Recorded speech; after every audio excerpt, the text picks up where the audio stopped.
Younger brother comes to tell me, oh, the pastors are refusing to hold the event because my husband has 2 cornrows in. And from the caption, you probably already know why we're here. If you're planning to do a Nigerian wedding in Nigeria, and somehow you're thinking about, oh, I need to, get the church's blessing, I need to bring the church, whether you want to go into the church or you want to do it outside the church, this is your sign not to do it. There is quite literally no reason for you to invite a Nigerian church to your wedding. Wedding planning is already stressful, and all they do is make this particular wedding planning process that you're probably supposed to be excited about, all they do is make it worse. I'm not even exaggerating here. I'm going to use mine as a case study. So I'm not going to be name calling. I'm not saying the name of the church. I'm not saying the name of the organization. I'm not saying anything. My mom wanted a church wedding, etc, etc. That's cool, but I really did not want to go into a church because I just wanted everything to be in the same place. So I invited the church over to my garden wedding for them to bless the wedding. Now, I didn't know this, but the church does not have the ability to give you a marriage certificate, at least not anymore. But eventually I found out that the church cannot give you marriage certificates, right? And all well and good, no problem. I involved the court. So one of the requirements of the church was for you to do the marriage counseling, which, to be honest, I did not have any issue with. But we had the marriage counseling for a few weeks, a minimum of 8 weeks. I don't remember exactly how many weeks it was, but it was at least 8 weeks.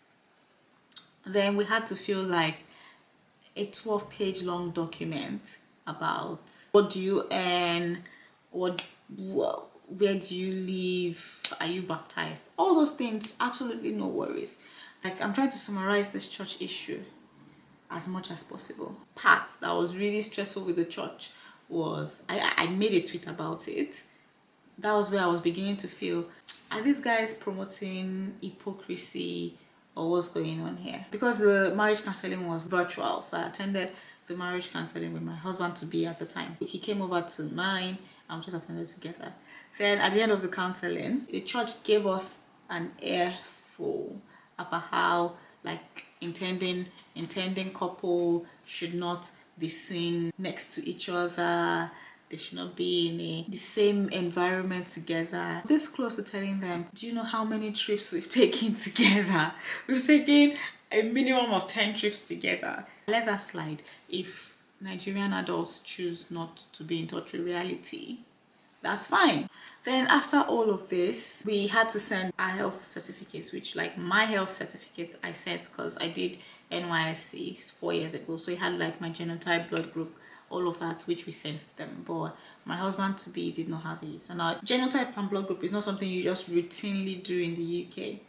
So I agreed with the pastor and said, oh yeah, when we get to Nigeria, we will do this, right? That one settled. We would refer to this again, like, sometime in the video. This is where shit starts to get real. Like, a month to the wedding, there about sometime in August. The pastor, we sent him the program, like, just to read through, since it's his program and whatnot. Just, my garden wedding was slated to be maximum of 40 people. At the time, the church was saying they wanted to bring 9 pastors. And I'm like, we don't need 9 pastors for a 40 people event, which graciously they trimmed to 4 pastors. And that's fine. Then the pastor got back to me and said they would not be able to go ahead with the wedding if we don't have at least 1 pastor from my husband's side. At this point, I'm confused. Like, what do you mean we need 1 pastor from my husband's side? There's a certain point when you're planning a wedding that you're just incurring costs. At this point, I was like, I don't have that extra money to spend to house a pastor. Like, it's a garden wedding. I don't need 1,000,001 pastors.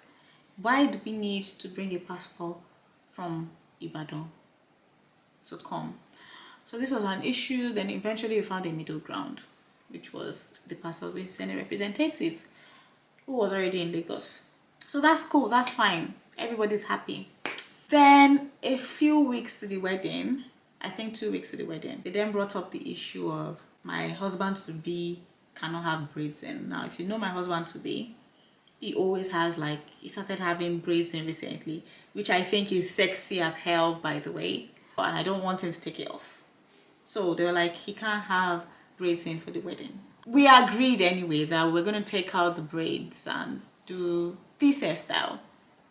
And that seems reasonable enough. The Monday of the wedding, my husband to be informed the church that, oh, his best man has plates on, against my judgment, because left to me, I was like, you don't need to let them know that your best man has dreads, he has little locks in his hair. You don't have to let them know.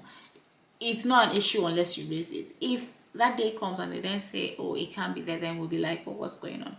But I informed the pastor, I was like, oh, my best man has locks. Can he be my... And the church was like, no, it's your best man having locks on cannot work. Like, it's either he tells his best man to take out the locks, and I'm like, nope, that's not gonna happen, or he's without any best man. I'm like, so at this point, you can literally, like, I wasn't a bridezilla, but at this point, I was slowly feeling myself becoming a bridezilla, all because of one organization. And I had to be like, you're not joining the best man. The groom has agreed to do something about his hair. Why do we have to take out the best man's hair? Anyway, again, a concession was made. He wasn't going to have a best man at the church joining, which was fine. We went ahead with that. Then in the midst of going for fittings, going here, going there, I got a call, ring, from the church secretary, like, I have to come pick up a letter. I'm like, nobody informed me about a letter. What's going on here? They're like, yeah, I have to come pick up a letter to go to the church designated hospital to do a number of tests. And I'm like, first of all, I don't have the time to come pick up a letter. I don't have the time to go do any hospital test, because at this point I'm like, this is becoming too much. They sent this letter to me, and the letter read, I need to have my HIV test done, I need to have my genotype, pregnancy test, and my blood group test done. And I'm like, what? First of all, why didn't anybody tell me this? I had to take time out from the multiple fittings I had events, because literally church was slated 9 to 10 because I want a 1-hour event to hold, and they were like, both of us have to go do it. So in my head, I'm like, I'm not going to do this test. Not like I have anything to hide. I'm not pregnant. I know I'm not pregnant. I know what my genotype is, and I've sent it to you before. And what do you want to do with my HIV status? Like, that's just very confidential things you're asking to know. HIV status. What if I don't want you to know it? Plus, my husband to be was out of town. So, if you want both of us to do it, and he's out of town, how do you expect us to do it? Anywho, I had a call with the pastor who said, oh, my husband to be can get his done in the town he's in, while I get my done in the hospital they have sent me to. They've addressed that letter to the hospital. I took out time to go do the test. Like, Friday, I did the test on my wedding eve, which was the Friday, and because I had, it was such a detour from my day, it ended up taking up like 3-4 hours I did not need to spend. Like, it was after I had the test done at like 5 p.m. I had to go find somewhere to do my nails for the wedding. I had to then go to the hotel. So stressful. Anyway, you thought it was worse, now it gets worse. On the day of the wedding, we were late because my husband to be had gone to take out his braids. By the way, he took out his braids, he texturized it to achieve this style we're talking about, to achieve this style.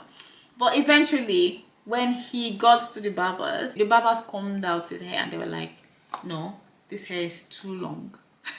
This hair may not be able to achieve this onto. Anyway, they tried. They texturized this, they used color activators, they did everything, but nothing was working. But they put this thing they call stay. I don't even know what it is, but they put stay on it. Nothing was working. Anyway, they decided to then, they just packaged it. They put it together, and they were like, okay, just leave it in this little roll we've put it in. Tomorrow, when it's dry and it's stayed, maybe it will work. Now, 6 a.m. the next morning, I was busy doing hair and makeup. Then my husband comes in and goes, look at my hair. I was like, what? His hair was horrible. His hair was like, you know when you put loads and loads and loads of gel in your hair and the hair is just like down. That was how his hair was. And I'm like, what? So the hairstylist had to leave my hair, go sort out my husband's hair, and made it into 2 cornrows, which you can see here. We did the registry, then it was time for the church. Then I see all this drama going on. Like, I'm sat in the car because I was just getting like other things ready to go for the church because he has to dance in and my parents have to bring me in. And I see all this drama. It felt like a mini chaos going on. I'm like, what is going on? What's happening here? Then my younger brother comes to tell me, oh, the pastors are refusing to hold the event because my husband has 2 cornrows in. I'm like, look, I wasn't even going to let anything ruin my day. I was not agitated. I wasn't sad. I wasn't angry. I was just like, anything that's going to happen will happen. Then I'm hearing like other people telling, because he was in a separate car and I was in another car, and I was hearing stories like people telling me, oh, the event planner has gone to beg the pastors that he's going to take out the cornrows and pack it, and the pastor was like, no, he has to cut his hair. And I'm like, okay, that's not it. Nobody's going to cut their hair. Nobody's going to cut their hair. But I didn't put my mouth in that situation. I did not weigh in. I didn't do anything. I was just like, whatever is going to happen is going to happen. But there's no cutting of hair. Guys, I kid you not, 1 hour went by. People were going. My parents were like everywhere. My event planner, they were everywhere. I could see my older brother. My older brother has dreads in, by the way, like actual dreads in.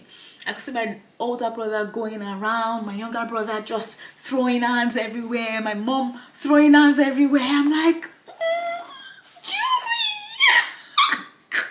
Juicy! What is going on? After an hour of back and forth, the pastors left. They refused to bless the wedding. And I don't even know how, but like I don't really let things get to me. But I could see my husband just dancing somewhere, and I was like, oh, Omolomo, let him just be dancing. Like, he's not gonna let anybody take away his joy. And I was just in the car, I was just making snaps. It's almost 12. You get. So let's just do it. People are still down under the sun. It's on. Michael, the pastors have gone. Sayo has 2 cornrows on his head and they're not joining him. So they've gone, look at it. I'm just calling my brother like, come and tell me what's going on. Come and tell me what's going on.